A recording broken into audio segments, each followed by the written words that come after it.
Hello friends, मैं हूं advocate Pradeep Pandey और आप देख रहे हैं आपका अपना यूट्यूब चैनल कानूनी बात। फ्रेंड्स, कोई लोन लेना, चाहे कोई पर्सनल लोन हो, होम लोन हो, बिजनेस के लिए लोन हो या फिर कोई क्रेडिट कार्ड लेना, आज के समय में एक आम जरूरत बन गया है। लेकिन कई बार ऐसा होता है कि हम कर्ज के जाल में ऐसा फंस जाते हैं कि हम उस लोन की ईएमआई नहीं पे कर पाते हैं या फिर क्रेडिट कार्ड का पेमेंट नहीं कर पाते हैं। बहुत सारे सिचुएशन में ऐसा होता है कि लोग जो ऑनलाइन ऐप हैं उनके जरिए छोटे छोटे अमाउंट का लोन ले लेते हैं और बाद में उन लोन के जाल में ऐसा फंस जाते हैं कि उसका रिपेमेंट नहीं कर पाते हैं। ऐसी सिचुएशन में लोन के जो प्रोवाइड करने वाली एनबीएफसी हैं, ऐप हैं या फिर बैंकें हैं, उस व्यक्ति को बहुत ज़्यादा परेशान करने लगते हैं, मेंटली टॉर्चर करने लगते हैं। साथ ही साथ उनको पुलिस की धमकी देते हैं, एफआईआर दर्ज कराने की बात करते हैं, लीगल नोटिस भेजते हैं। ऐसे सिचुएशन में पुलिस का नाम सुनते ही हर व्यक्ति डर जाता है, जिसने कभी कोर्ट कचहरी के चक्कर नहीं लगाए हैं, जिसको प्रॉपर नॉलेज नहीं है। उसको लगता है कि अगर मैं ये पेमेंट नहीं करता हूँ तो पुलिस आएगी, मुझे पकड़ के ले जाएगी, मेरे नाम पे एफआईआर दर्ज होगा। तो आज हम इस वीडियो में जानते हैं कि अगर आपने कोई लोन लिया हुआ है तो ऐसी सिचुएशन में क्या आपके घर पे पुलिस आएगी तो क्या पुलिस आपको गिरफ्तार कर सकती है या नहीं कर सकती है, इसके बारे में हम डिटेल बात करते हैं। अगर आज आपने ये वीडियो देख लिया तो आपको लोन का सारा फंडा क्लियर हो जाएगा, उसके रिकवरी का प्रोसेस क्लियर हो जाएगा और आपको ये जानकारी मिल जाएगी कि ऐसी कौन सी सिचुएशन है जिसमें पुलिस हमारे घर पे आती है या पुलिस हमें गिरफ्तार कर सकती है।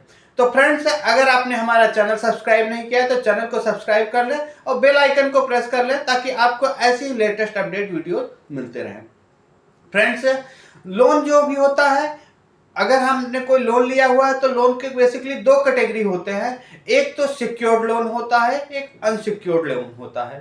सिक्योर्ड लोन होता है जिसके अंतर्गत आपने कोई भी अपनी प्रॉपर्टी, मान लीजिए कोई फ्लैट है, कोई आपकी ज़मीन है या फिर सोना है या आपकी फैक्ट्री है, फैक्ट्री की मशीनरीज है, स्टॉक है, उन चीज़ों को आप बैंक के पास गिरवी रखते हैं और उसके बिहाफ पे लोन लेते हैं।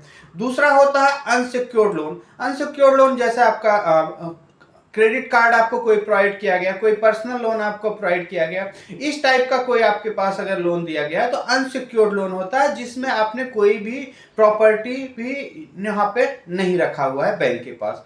तो जो सिक्योर्ड लोन होता है, सिक्योर्ड लोन की सिचुएशन में तो बैंक आपकी जो प्रॉपर्टी है उसको बेच के अमाउंट को रिकवर कर लेती हैं। लेकिन जो अनसिक्योर्ड लोन है, खासकर पर्सनल लोन की बात करूं या फिर क्रेडिट कार्ड की बात करूं, ठीक है, या फिर कंज्यूमर फाइनेंस में आपने कोई सामान खरीदा हुआ है, टीवी, फ्रिज, वॉशिंग मशीन, ऐसा कोई सामान खरीदा हुआ है जिसमें आपने कोई प्रॉपर्टी अपनी गिरवी नहीं रखी हुई है, ठीक है, तो ऐसे लोन का प्रोसीजर एक अलग होता है, सिक्योर्ड का एक अलग होता है।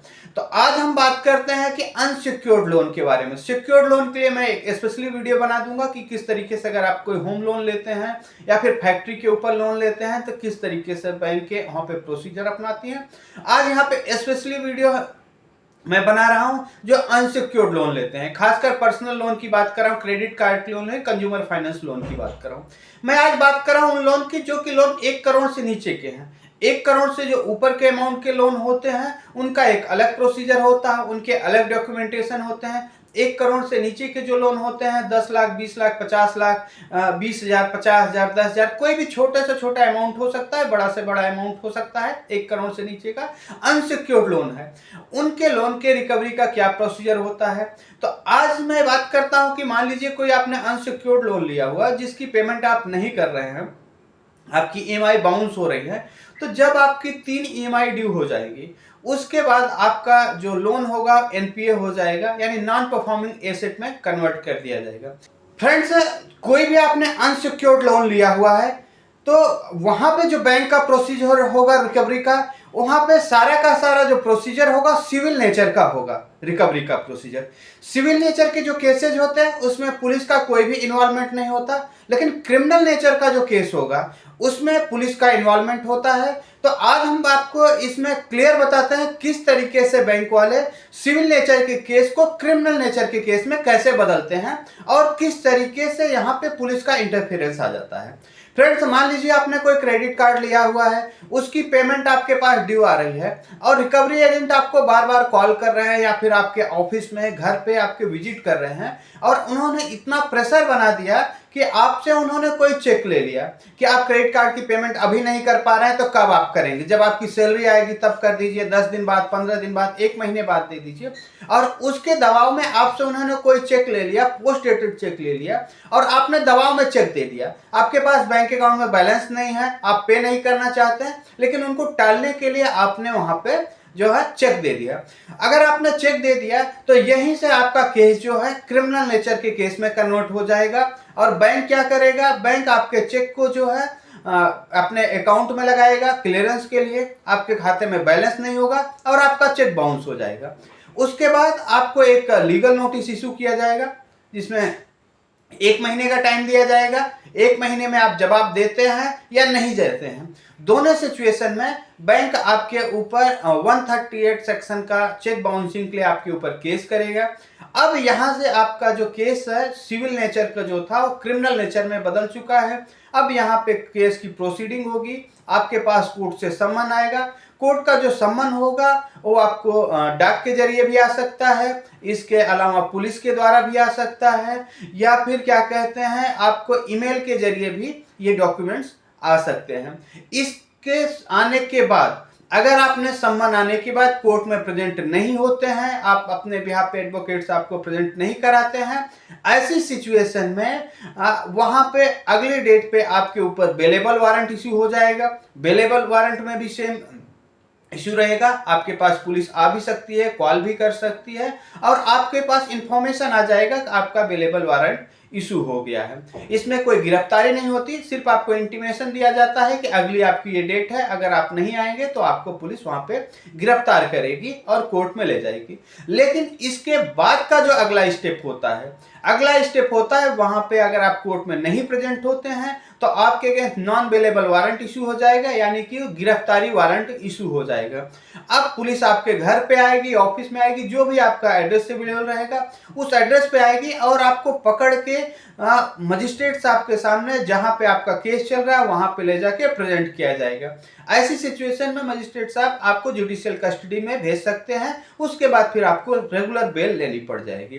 तो जब भी कभी आप किसी भी ऐसे अनसिक्योर्ड लोन के मामले में या क्रेडिट कार्ड के मामले में आप कोई चेक देते हैं तो सोच समझ के दें। अगर आपको चेक की पेमेंट करनी है, आपके पास चेक अवेलेबल है अमाउंट उस खाते में, तभी आप चेक दें। सिर्फ टाइम पास करने के लिए या उनको हटाने के लिए कि किसी तरीके से मेरे घर से या ऑफिस से चले जाए, अगर आप इस तरीके से चेक काट देते हैं तो आप इसके लिए प्रोसीजर जो रहेगा बहुत ही सख्त रहेगा और आपका जो पर्सनल लोन है या क्रेडिट कार्ड है जो सिविल नेचर का था वो वहां पे क्रिमिनल नेचर में कन्वर्ट हो गया। अब आपको इस तरीके की समस्याएं झेलनी पड़ेगी। इसके अलावा अगर आपने कोई लोन लिया हुआ है, आपने वहां पे पीडीसी दिया हुआ है कि चेक के जरिए आपका अमाउंट कट रहा है, या फिर आपने ईसीएस मैंडेट दिया हुआ है, आपका जो लोन है वो तो रिकवरी का अगर केस चलेगा तो सिविल नेचर का है, लेकिन आपने ईसीएस मैंडेट दिया है कि फला तारीख को आपके अकाउंट से एक निश्चित राशि ईएमआई के रूप में कट जाएगी, लेकिन आपकी ईएमआई बाउंस हो रही है जो कि ईसीएस से बाउंस हो रहा है, तो यहाँ पे सेम आपका प्रोसीजर रहेगा। जिस तरीके से चेक बाउंस का केस चलता है सेम आपका ईसीएस मैंडेट बाउंस का केस चलेगा और सेक्शन 25 के तहत आपके अगेंस्ट में केस फाइल किया जाएगा। सेम चेक बाउंसिंग का जो प्रोसीजर होता है यहाँ पे प्रोसीजर अपनाया जाएगा और उसके लिए भी आपको जेल जाना पड़ सकता है। तो ध्यान रहे, आपका कोई अनसिक्योर्ड लोन भी है तो अगर आपने वहां पे ईसीएस मैंडेट दिया हुआ है या फिर चेक दिया हुआ है तो इस सिचुएशन में आपको जेल जाना पड़ेगा और पुलिस आपके घर पे आएगी। लेकिन सिविल केस है, रिकवरी केस है, तो ऐसी सिचुएशन आपके घर पे कहीं भी पुलिस नहीं आएगी, पुलिस नहीं आपको परेशान करेगी, क्योंकि वहां पे आपने कोई इस तरीके से क्रिमिनल ऑफेंस नहीं हुआ है। तो फ्रेंड्स, जब भी किसी अपने लोन के एवज में अगर आप कोई चेक काटते हैं या ईसीएस मैंडेट साइन करते हैं, इस चीज का आप ध्यान रखें कि भविष्य में अगर आपकी ईसीएस या फिर आपका चेक बाउंस होगा तो आपको यहाँ पे जेल भी जाना पड़ सकता है इस चीज के लिए। अगर इसके अलावा भी आप कोई सवाल है तो आप हमारे दिए गए व्हाट्सएप नंबर से आप कॉल बुक कर सकते हैं और हम आपको यहाँ से जो भी आपकी क्वेरी रहेगी एक नॉर्मल चार्जेज आप पे करके हमसे बात कर सकते हैं और अपने लोन के रिगार्डिंग कोई कन्फ्यूजन है, कोई इशू है तो हमसे बात कर सकते हैं। धन्यवाद।